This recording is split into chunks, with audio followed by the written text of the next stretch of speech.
Ain't no complaints. Racks in the bank. Fuck what you think. We got. Yo, what's up sa inyo? So, Google Fitted nga pala. So, yun. Pwede tayo nakapag-buhat ngayong araw. Pili ko nakihina ako ngayon. So, papalo ng page natin. And then, pa-share na rin ang page natin. Siyempre. So, alam nyo na kung ano yung mga makikita nyo dito sa page na to. Puro, wala tayong kabalbalan. Puro fitness. Magsishare ako dito ng mga experience ko regarding sa fitness. So turning 3 months ako, nag-start ako ng November 4 last year, November 2025. Effective naman sa akin lahat ng mga pinagagawa ko. Yun. So nabawasan na yung timbang natin from 67 to 76 nung huling akong nagtimbang nung isang araw. So 67 galing na 76. So bumaliktad na yung 76 naging 67. So abangan nyo. Bale, ang ginawa ko lang kasi talaga nag-calorie deficit ako. And then, so hindi naman perfect. Hindi naman tayo perfect kasi. Hindi rin perfect yung pagka-calorie deficit ko. Nakapag-cheat din, nakakain ako ng mga bawal. Although hindi naman bawal. Sinasabi na as long as pasok daw sa calorie mo. So pag-uusapan din natin yan sa mga next video natin. Pero for the meantime, so ito na muna siguro. First video natin. Subscribe din kayo sa YouTube channel natin. Kasi yung mga full video tsaka workout routine doon ko ilalagay, doon ko ipopost. Yung mga full video natin.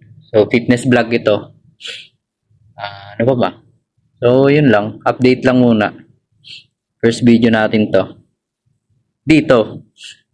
Kasi marami na ako mga video pati dito sa TikTok. Pero ito first video natin dito sa page na to. And then na-upload ko rin to dun sa tawag nito, sa YouTube. Calorie deficit, all about fitness. So, basta lahat ng related sa fitness sa katawan. So ipopost ko dito yung before and after ko. Yung picture ko ng November nung nag-start pa lang ako magbuhat ulit. Kasi dati na talaga ako nagbubuhat way back 2017, 2018 yata yun. Pero natigil nga ako. Then ngayon lang ulit ako bumalik 2025. So ilang years, di ba? Tumaba ako ng tumaba talaga. Nice. So yun, pasok muna tayo tapos mamayang hapon paggaling dito sa trabaho bubuhat tayo.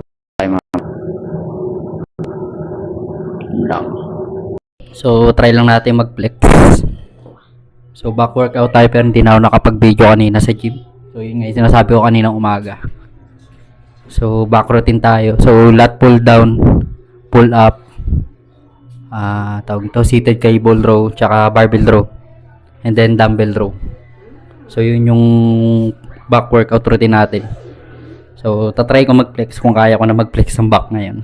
So try natin and then comment down below kung paano ba yung tamang pagpe-flex or i-correct nyo na lang ako. So try natin. Game.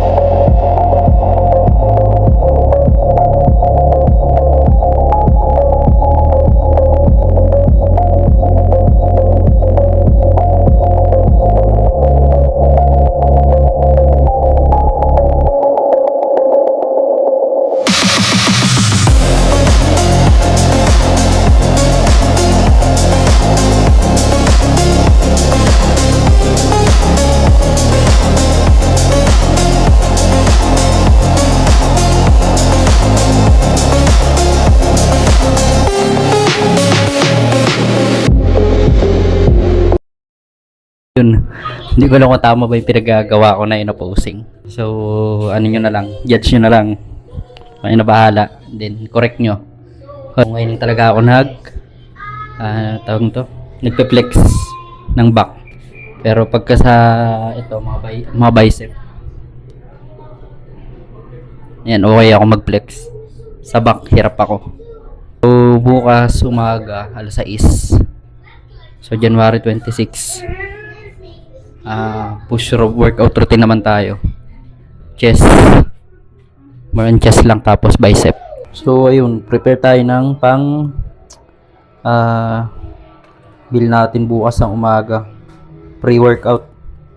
So So, sweet potato, dalawa. Tsaka ito, literal na patatas. So, ang gagawin ko lang dito siguro, iwain ko lang na para siyang french fries. And then, titimbangin lang natin para makuha natin yung macros. Yung tamang macros niya, yung tamang protein, tsaka calorie count. So, mahalaga kasi yung calorie count na yung gawa nung kaka-calorie deficit pa nga tayo. Dahil, kailangan pa natin magbawas ng timbang. So, nasa ano pa rin tayo, overweight pa rin. So, galing tayo ng obese. Hindi ngayon, nasa overweight pa rin tayo. So, need pa rin natin mag-deficit. Bawas ng timbang. So, yun. Bali, ito yung isa. Nabalatan ko na. Tapos ko na rin balatan itong isa. So, ito na lang. Isa na lang. Timbangin natin kung ilan yung timbang na ito. Para malaman natin yung calorie count. So, yun nga. Mahalaga pa rin kasi sa atin yun. Dahil naka-calorie deficit pa rin tayo. So, balatan lang natin to. So, yun nga. Gaya nga sinabi ko kagabi. So, itong channel na to, ginawa ko nga ito para dito sa calorie deficit tsaka sa fitness journey natin. So, ulitin ko, hindi ako doktor, hindi rin ako nutritionist. So, tawag nito, self-study lang regarding sa calorie deficit. And then, apply natin sa atin. And then yun, nakita ko naman na tawag nito, effective naman sa atin yung ginagawa kong calorie deficit. So, yun yung dahilan kaya ako binuo tong channel na to. Although may mga dating mga video na ako. So, yun medyo pump tayo ngayon kasi nga back workout tayo kanina. So, ito naman balatan natin tong dalawang patatas. So, bukas push workout routine tayo 6 AM. So, mas maganda kasi mas maaga tayo. Mas ganado ako magbuhat pag umaga. Although kahit gantong hapon naman, kasi ngayon hapon ako nagbuhat. Gawa nung galing ako sa trabaho kanina. Kaya hapon ako nakapagbuhat. So, back workout routine tayo. Yung ginawa ko lang kanina, pull up. Pinaka-warm up ko yung pull up. 3 to 4 sets. Till failure. So, yung till failure ko hanggang 8 reps lang sa pull ups. And then, close grip lat pull down. And then seated cable row.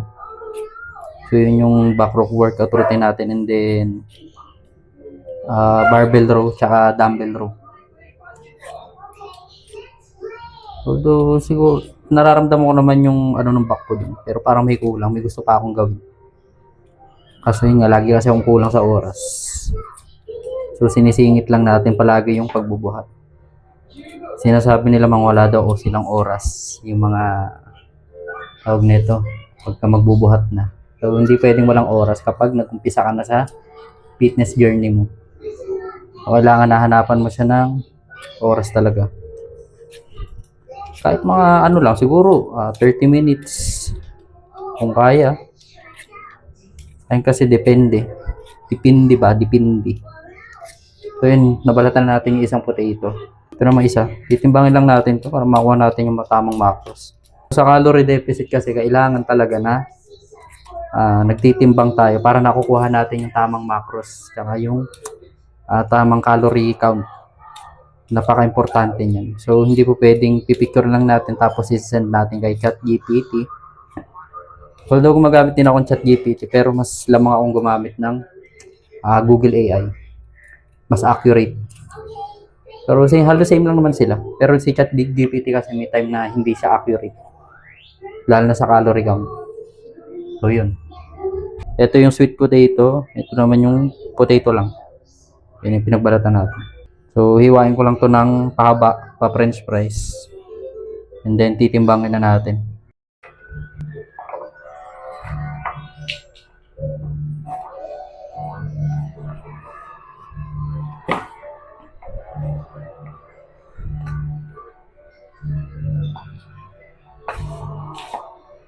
So yun, sweet potato 149 grams.